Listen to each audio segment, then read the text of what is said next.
Hello and welcome back to the Eyes of Ode Gaming channel. Thank you for joining me for another exciting episode of Skyrim, where we're taking a look at the adventures of Darach as he travels through the land of Skyrim, completing quests, being the Dragonborn. So right now we're just finishing or leveling up. This is where we left off. Last episode we were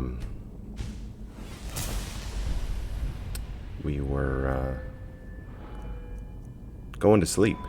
That was the that's where we left off basically. So now we're just figuring out what we want to level up with here.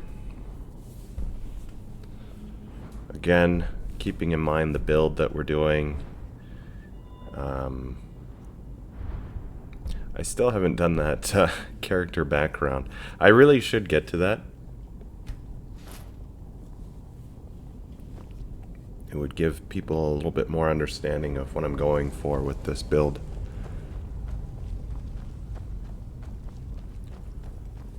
But essentially, he does one-handed melee, archery, conjuration, bit of destruction, maybe a bit of illusion, light armor,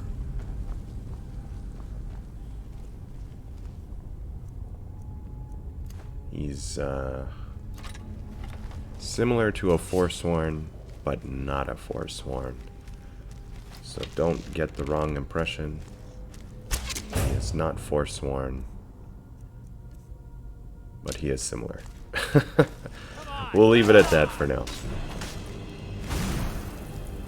Very similar attributes.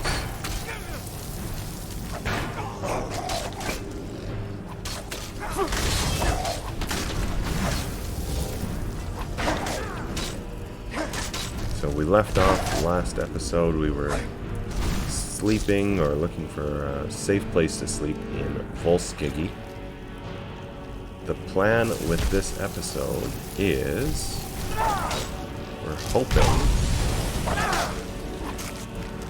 to finish off Volskygge, and then we can finally use the Pop and Way Shrine spell that we've been anxiously awaiting the opportunity to play around with, which should speed up travel. The reason why I prefer way shrines is because I like to play on survival. However, obviously, with the lack of fast travel, it slows the game down substantially, which isn't such a bad thing. I enjoy just traveling around the Skyrim countryside. It's a lot of fun, but it does slow it down. And it's nice to have an immersive way to travel. And although I do... Okay, none of these guys want to come back to life. Although I do... I like to use the carriages and that sort of system because it's much more immersive than just, you know, clicking on a place and fast traveling to a new location. Having a little bit more accessibility is always nice. Well, I'll have to run off. So, what Pop and Way Shrines does is it forces you to go to the location first. And then you actually use a spell to unlock the Way Shrine, and then you can travel back there, which is, I think, a pretty good system. It's essentially... It's using a lot of the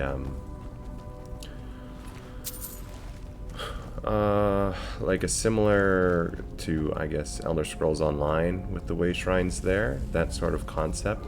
Elder Scrolls Online introduced those Way Shrines as like a teleportation or fast travel system. So it only makes sense that those Way Shrines may still exist in some form. and that's kind of what this mod does, is it allows you to have those way shrines to travel. However, they've I guess over time become inactive, so you're reactivating them, which is kind of a neat concept, I think. A way to keep it all lore friendly and just add in this this feature, which allows for the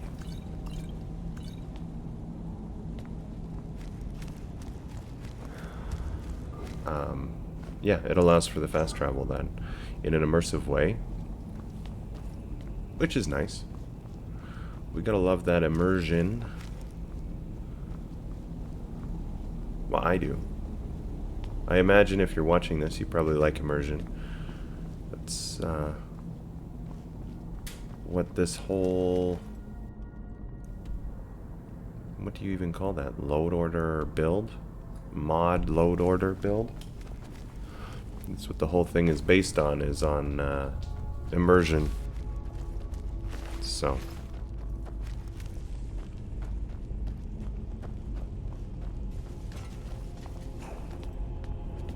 but I think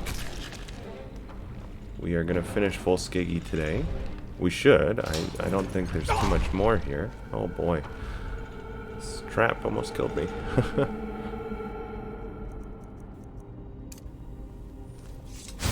Yeah, I don't think we have too much more, and then we can travel on. We'll take a look when we get outside, but I think we're gonna go back for Hjalti's sword. That's another quest that's kind of burning a hole in my quest log there. So we'll take care of that one, and then hopefully pop some way shrines along the way, and then yeah, and then we can travel on. I guess after that we could always go and collect the Horn of Jurgen, or start that anyway.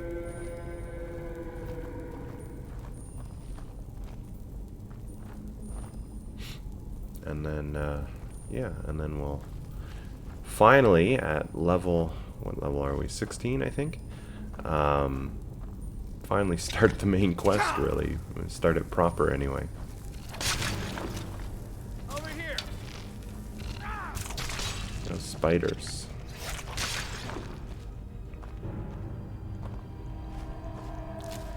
So I haven't really heard much in the comments on my previous episode question, which I posed, which was, would you like to see some Conan Exiles content? Now, I do have a little bit of Conan Exiles on the channel, because that was what I had sort of started with, and I would like to continue that, although I think I'm going to do it in a different way.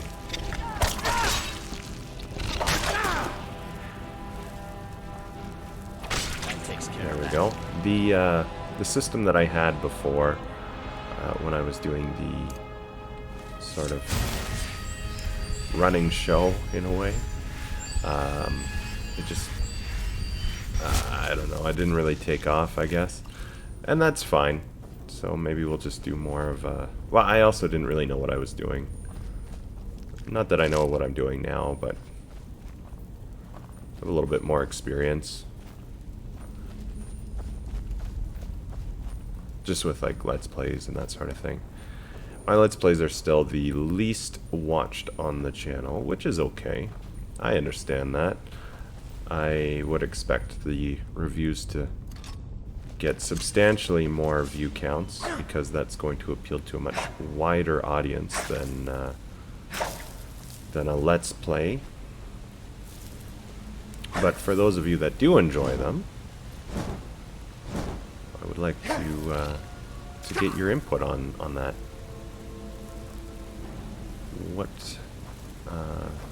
What would you like to see? So Conan Exiles is kind of a big one for me. I do like the sort of building aspect of it. It's my favorite part of that game. It's like grown-up Minecraft. Wow, not really, because it's missing a lot of the components of Minecraft. You know, I tried to like Minecraft because I do like building and construction, that kind of thing.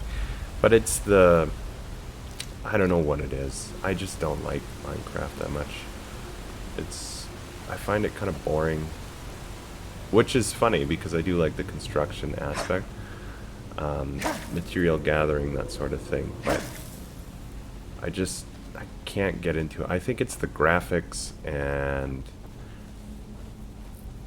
it feels very like it's geared for a much younger audience, right? And it feels like it. It feels like a child's game, right? Which is fine. Like, you know, if you enjoy it, that's totally that's great. Like, I'm glad that so many people love it, right? And you shouldn't let, like, what would be the word? Recommended age. You shouldn't let that deter you if it's something that you enjoy, right? But it's just not for me.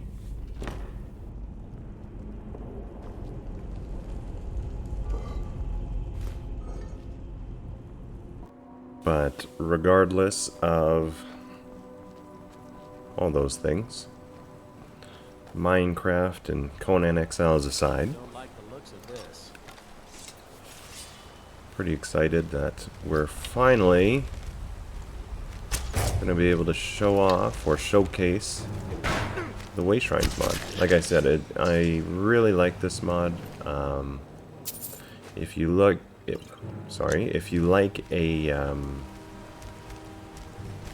immersive version or immersive substitute to fast travel, then I would recommend adding it to your load order, especially if you're playing on survival, or if you just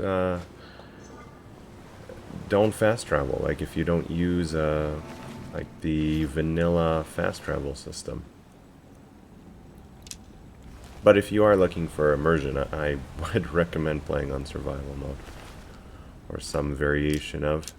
There's different mods that also achieve it. Personally, I use survival mode with a couple of mods that tweak it a bit.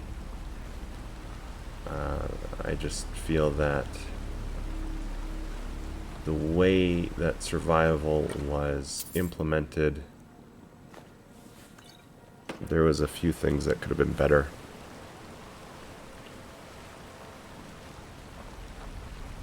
Just like, I guess the way that food works and that sort of thing, so.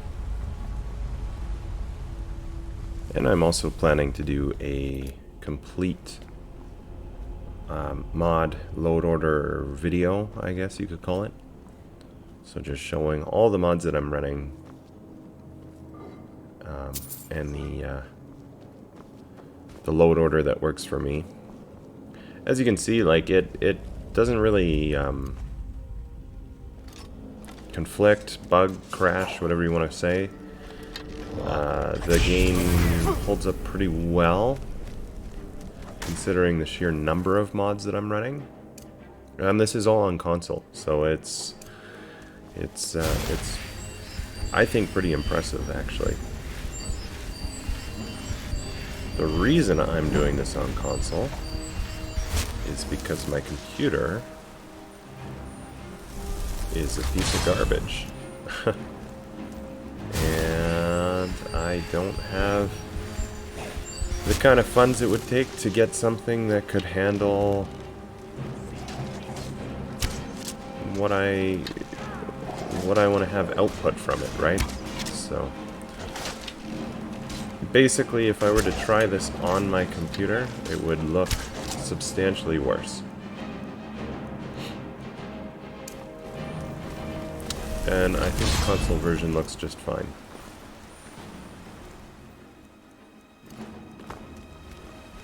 like I said, this is on console with all these mods, and it runs perfectly fine. Like, I think I've had one, maybe two crashes, and likely I would have had quite a few more on PC.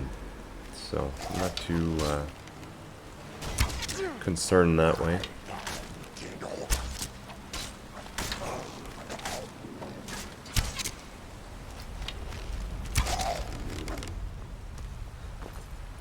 These fights are a little ridiculous. That's the thing, like when you have the difficulty raised, unfortunately, instead of just making the enemies more deadly, they just turn everything into a tank. And you just gotta keep hammering away. It's, I would like a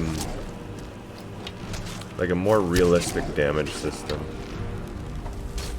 Although, to be fair, I think that the combat mod that I have running makes undead enemies stronger, too. Because it feels that undead are... Undead are, I don't know. I guess because they're undead. So can I help you? They wouldn't really feel pain and have those same limitations, I guess. Can be a bit of a pain, though, when you are fighting them.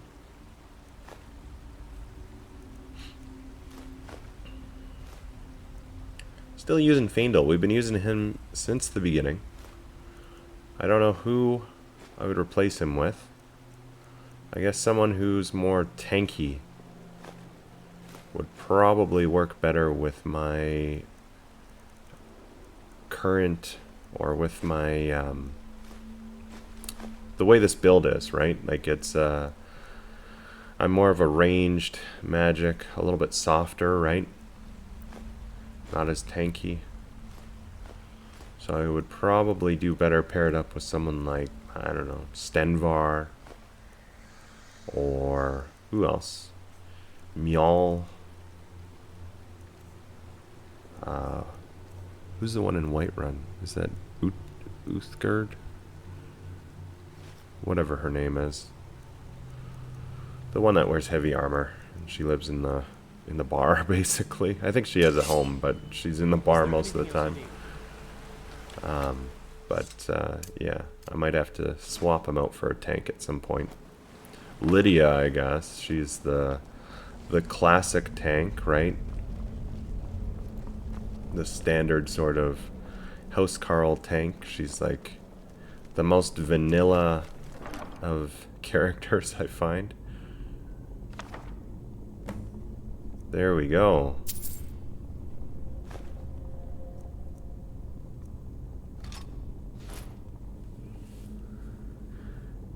Who else is there? Who's your favorite follower?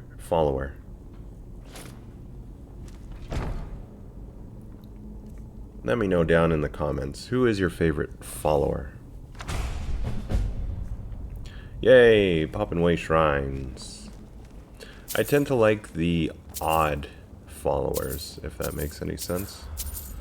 Like, oh, no, I can't think of his name. I believe he's the hireling in Solitude. He's just weird. He's like a cranky old man. I like him. I have used Stenvar quite a bit, just because he's a good tanky follower. I really hate Mercurio.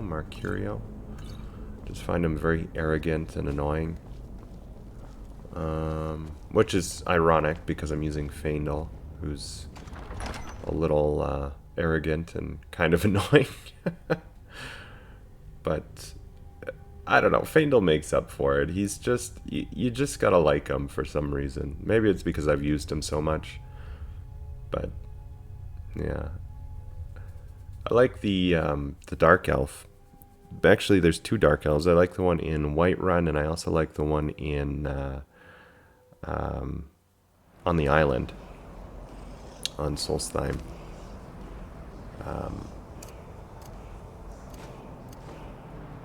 Can't remember his name. Tell or something like that.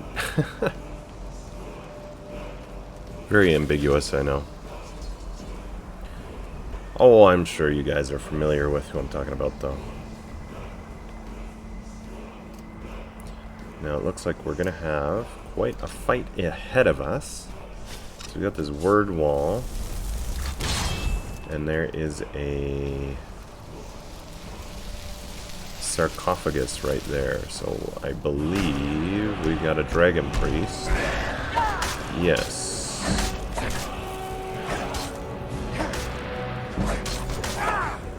Just gotta blitz these guys.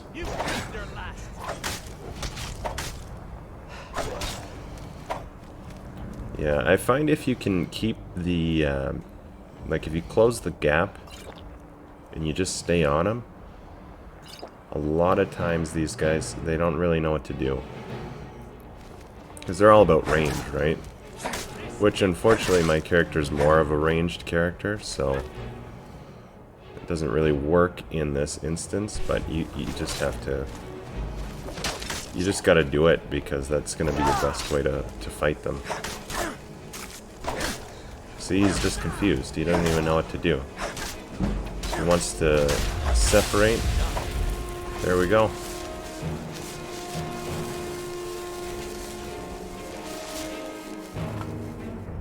I kind of feel like, well, I guess it makes sense. I was about to say that I almost feel like the Dragon Priest should give you a Dragon Soul, but I guess not. It doesn't really make sense. Because they're not Dragonborn. They're just humans who were favored by the dragons, right? It's not like the dragons can just gift them a dragon soul, right? Adopt them.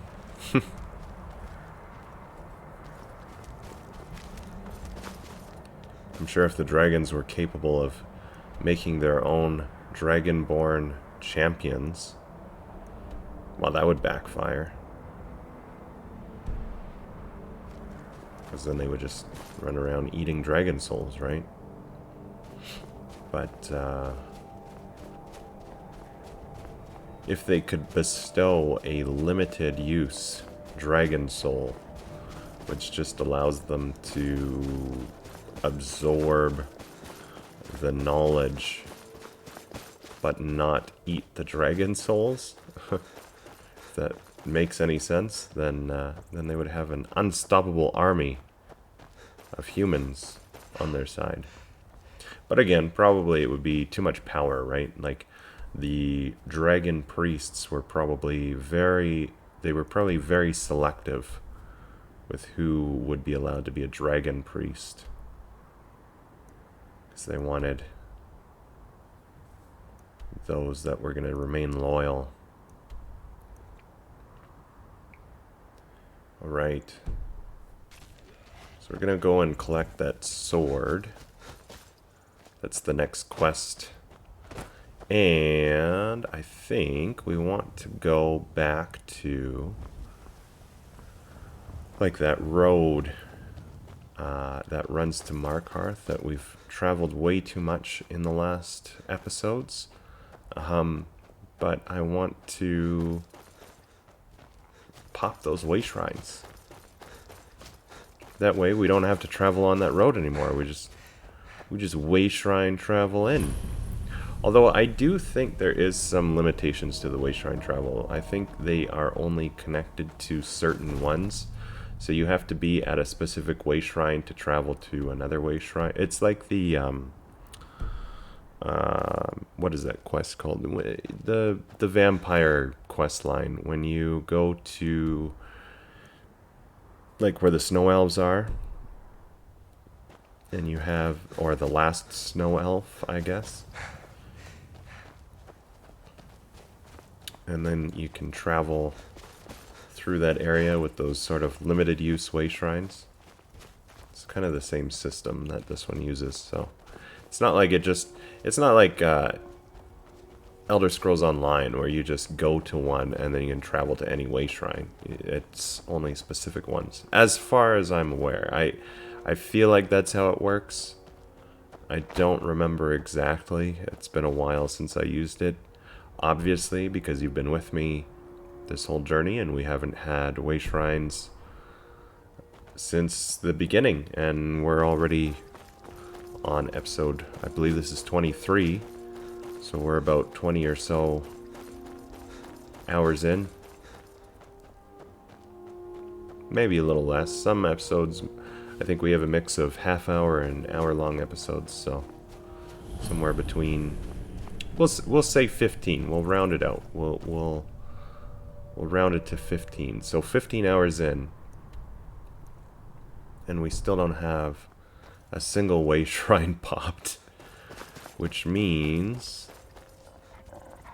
I don't really remember how it works, which I think is fair. Geez, the number of hours that I have in this game, though, like, combined, it's insane. Now, if you combined all of Elder Scrolls games, jeez, I have way too many hours. We'd have Skyrim. Probably, I'm not sure which one would have more. Probably Skyrim. I was gonna say Skyrim or Oblivion as number one. I would guess Skyrim would be number one, Oblivion number two, ESO number three, Morrowind would be number 4. This is not a ranking of how much I enjoyed the games, by the way, it's just how much I've played them. They're not necessarily the same thing. And then Arena and Daggerfall. Arena and Daggerfall I don't have a ton of time in, because I just find them a little annoying. I know that's gonna piss off some people, the diehards, but, well, you know, it is what it is. Alright, so, now that we're in this camp, we're going to find Hjalti's sword. Oh, man. Oh, bad archery. Yeah, it's not that the original Elder Scrolls games, I don't think they're bad. I just, unfortunately, I went back to them after Morrowind, right? So I started with Morrowind, though I didn't get a chance to play a lot of it because I was younger then, and I actually had borrowed the game from a friend of mine, so I didn't have as much of a chance to play Morrowind. I only had it for a limited amount of time, but it was quite fun. Except I found the combat super annoying.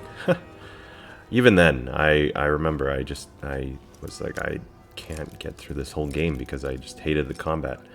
But again, I was a kid, very impatient. And then when I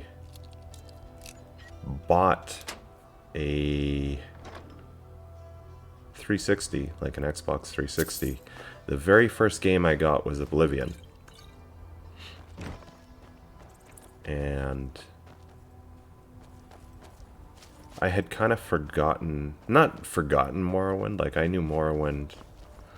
I remembered the game, but it wasn't, I would say it wasn't my favorite at the time. There's a cave here. Can I help you? Yeah, we're gonna go into the cave. It's the least I can do. Yeah, it wasn't my favorite game, so then when I got Oblivion, I remember I wasn't that, it's not like I was like, oh, I have to get this game. It was just, I got it. And the first time I played it, I plugged it in. Like, I put the disc in and I started it up, made my character, got through that initial sort of dungeon, made it outside, and it crashed. I was like, okay.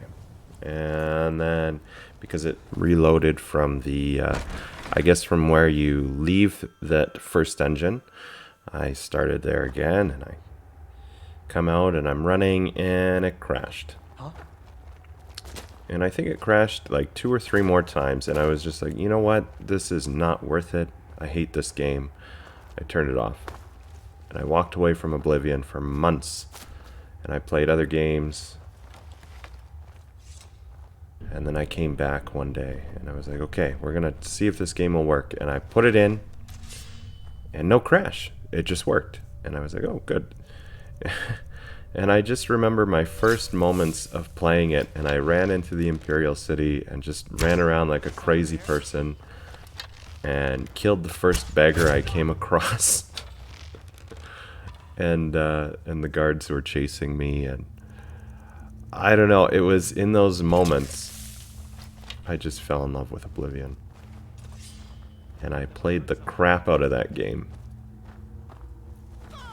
No! You can't beat me! Over here!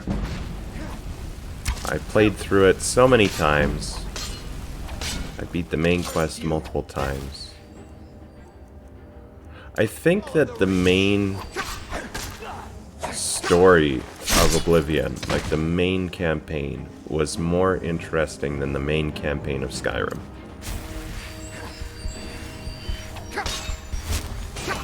I prefer, obviously the graphics are better in Skyrim. You don't have those weird looking NPCs. What else? I like the overall environment of Skyrim. It's like that Norse culture, which is really cool. There's a lot of aspects of Skyrim that are better, but I just think the whole story was better in Oblivion. Not that the story in Skyrim is bad. I think it's interesting, and it's a neat lore, and it's a lot of fun, and I really do enjoy it. That's why I keep coming back to it, but I just preferred the overall, I guess you could say.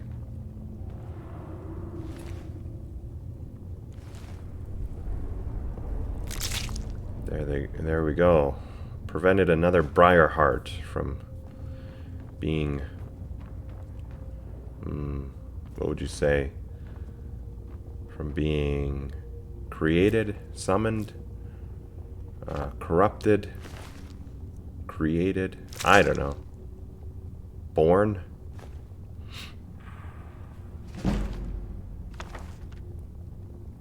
We prevented it anyway. Which is good. Still here. And actually, Darach here would really... That would be a big driver for him, I would expect. He would hate that the Forsworn are being... Or that the... Yeah, I guess you could say Forsworn. The Reachmen are being corrupted in such a manner by these hag ravens. Follow. Because he is... Well, we'll go that far. We'll give away some more background for Darach. He is a Reachman, but not a Forsworn. It's a pretty cool looking sword. I assume that is some mod. I'm not sure which one. I think I have some kind of a unique weapon mod. So it could be that.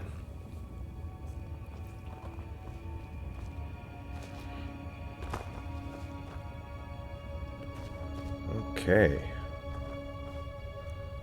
So now that we have this sword, it's probably going to end soon. How does that mask look? Take extra care you don't hit your head on a low-hanging bit of stone. honestly, I don't really care for the Dragon Priest masks that much. You know, anytime I play a game with a character customization, when you go through, you build a character, you put all that time into creating them, creating their face, that sort of thing. I always hate to cover it up with a mask. Because you go through all that trouble to make them, and then you just cover it up. And it's kind of like, oh, okay, well, I could have made anything. I could have just used the default character then. It wouldn't have made any difference. But that's just kind of my feeling on it. Oh, yeah. So, we have to go back to our modded Old Hroldan town. Which, if you are interested in that mod, I did a showcase specifically for it. And if you're watching this on the right platform, the right one, then I'll probably make sure there's a pop-up that came up. Otherwise, there could be a description below. Wow, what a cool scene. The beautiful scenery. Yes, so the plan is we're gonna head back to Old Hroldan, and we're gonna pop those way shrines along the way.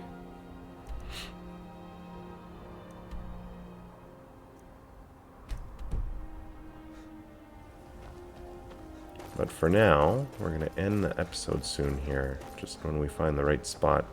Well, I guess anywhere really works.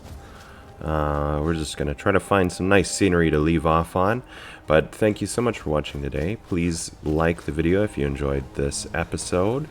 And also consider subscribing to the channel. I upload a variety of gaming content, not just Skyrim, but also other gaming stuff. Lots of game reviews. I have another review that I'm working on and just uploaded one.